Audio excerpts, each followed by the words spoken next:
Augusto nació en Roma el 23 de septiembre del 63 a.C., específicamente en la zona llamada las Curias Viejas.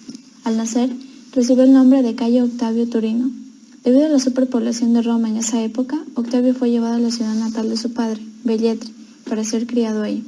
Su padre, llamado también Cayo Octavio, fue pretor y gobernador de Macedonia, y su madre, Asia, era la sobrina de Julio César.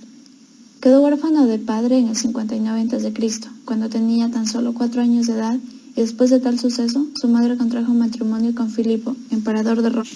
Augusto siempre demostró dominio en el poder, y para el año 13 ya se jactaba de haber sido proclamado emperador por sus tropas hasta en 21 ocasiones, todas ellas tras una batalla victoriosa. Para complacer a los patriotas romanos, Augusto promovió el ideal de una civilización romana superior con la tarea de gobernar el mundo, refiriéndose al mundo conocido por los romanos.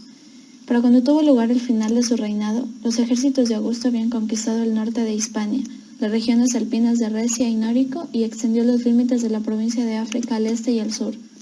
Tras el reinado de Herodes, Judea se anexó también a la provincia de Siria después de que Augusto depusiera a su sucesor, Herodes Arquelao. Esta región demostró ser un activo importante para la financiación de las futuras campañas militares de Augusto, al ser rica en depósitos minerales que podían explotarse a través de los proyectos de minería romana, especialmente los depósitos ricos en oro, como los situados en las médulas. Conquistar a los pueblos alpinos en el 16 a.C. significó otra importante victoria para Roma. Tiberio, hijo de Augusto, negoció con Frates IV de Partia en el 20 a.C.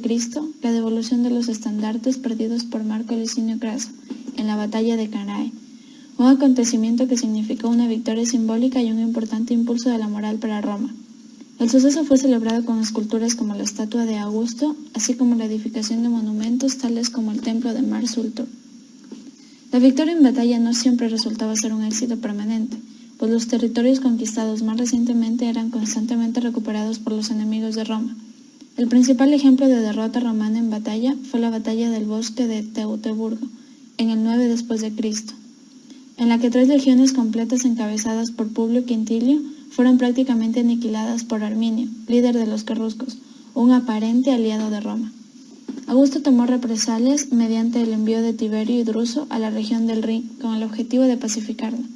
Aunque ambos lograron ciertos éxitos en sus campañas, la batalla de Teutoburgo supuso el final de la expansión romana en Germania. En el año 44 a.C., luego del asesinato de Julio César, quien acababa de autoproclamarse dictador perpetuo de Roma, sus herederos y detractores lucharon para llenar el vacío de poder que éste había dejado. Tras algunas serias disputas, Marco Antonio, Octavio, hijo adoptivo y máximo heredero de Julio César, y Marco Emilio Lépido, resolvieron repartirse el poder formando lo que se llamó el Segundo Triunvirato. Al poco tiempo, Marco Antonio y Octavio marcharon a Filipos para enfrentar a las fuerzas de los traidores Bruto y Casio. Triunfantes, regresaron llenos de gloria y se repartieron el territorio de Roma. Marco Antonio se consolidó en el este y su colega lo hizo en el oeste. Lépido, quien durante este tiempo se había quedado en Roma, obtuvo control de las provincias de África e Hispania, una porción mucho menos significativa. Celoso, este intentó ocupar Sicilia, luego de una campaña junto a Octavio para derrotar a Sexto Pompeyo, un general opositor que aún operaba en el Mediterráneo. Las tropas de Lépido, no obstante, no tardaron en abandonarlo ni éste en rendirse a Octavio, quien perdonó su vida, pero se quedó con la totalidad de sus territorios, expulsándole del triunvirato. En Egipto, Marco Antonio mantenía un abierto romance con la reina Cleopatra, a pesar de estar casado con Octavia la Menor, hermana de Octavio. Esta relación logró reavivar los conflictos entre ambos, y el hijo del César la utilizó como propaganda para desacreditar a Marco Antonio, con tal éxito que el Senado revocó sus poderes de cónsul y declaró la guerra a Cleopatra. Las victorias no tardaron en llegar para Octavio, y tras una batalla final en el Golfo de Ambracia, Marco Antonio y Cleopatra huyeron a Alejandría, donde luego de ser asediados, cometieron suicidio. Octavio gozaba de indiscutida supremacía. Tiempo después sería reconocido como Augusto, el primer emperador de Roma. En el año 27 a.C., Octaviano devuelve el poder al Senado romano, es decir, dejó de controlar las provincias y los ejércitos. Sin embargo, retuvo la lealtad de los soldados y veteranos. Como consecuencia de esta retención, los proyectos presentados por el Senado no se llevaban a cabo, por lo que como solución el Senado propone a Octaviano que controle las provincias de nuevo. Octaviano adquiere una responsabilidad de 10 años y tenía el control de la mayor parte de las legiones romanas, específicamente 20. En el año 27 a.C., el Senado le otorga el título de Augusto, que significa el ilustre.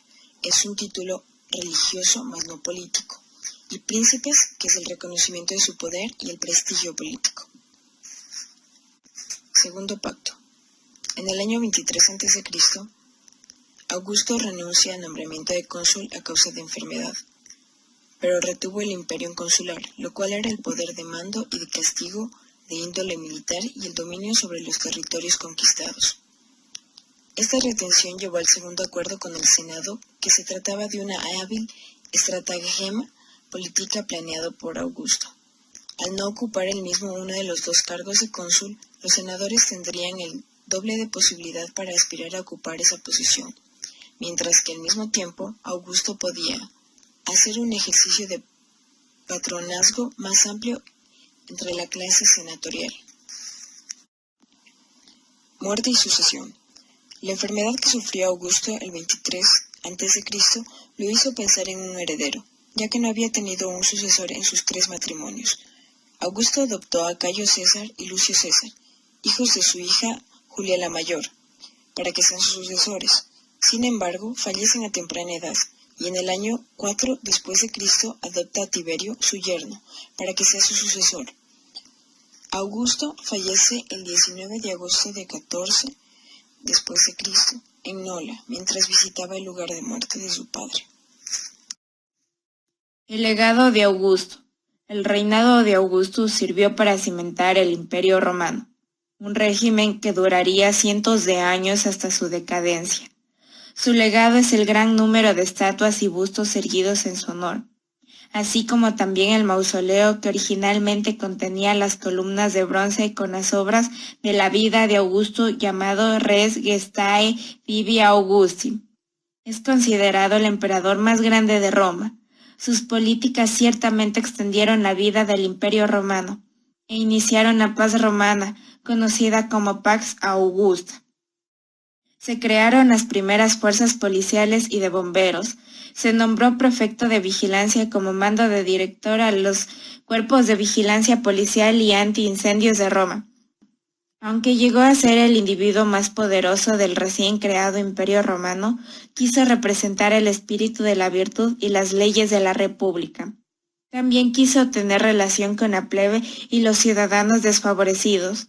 Para ello hizo gala de una gran generosidad, a la que a la vez ofreció una imagen de persona poco dada a los lujos y a los excesos. Reformas económicas.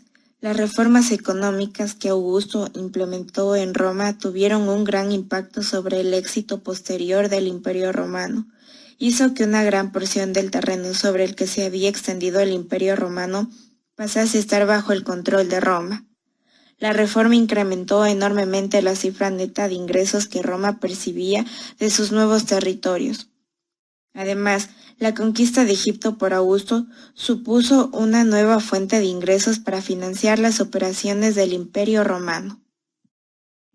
Proyectos arquitectónicos. Augusto dejó una impronta en la topografía monumental del centro de la ciudad y del campo de Marte, con el Arapacis, que significa altar de la paz, y un reloj de sol monumental cuya pieza central era un obelisco traído de Egipto. Los relieves que decoran el Arapacis ofrecían el relato visual de los triunfos de Augusto recogidos en el Res Gestae. También construyó los baños de Agripa y el foro de Augusto. Para celebrar su victoria en la batalla de Asio, ordenó construir el Arco de Augusto, cerca de la entrada del templo de Castor y de Pólux.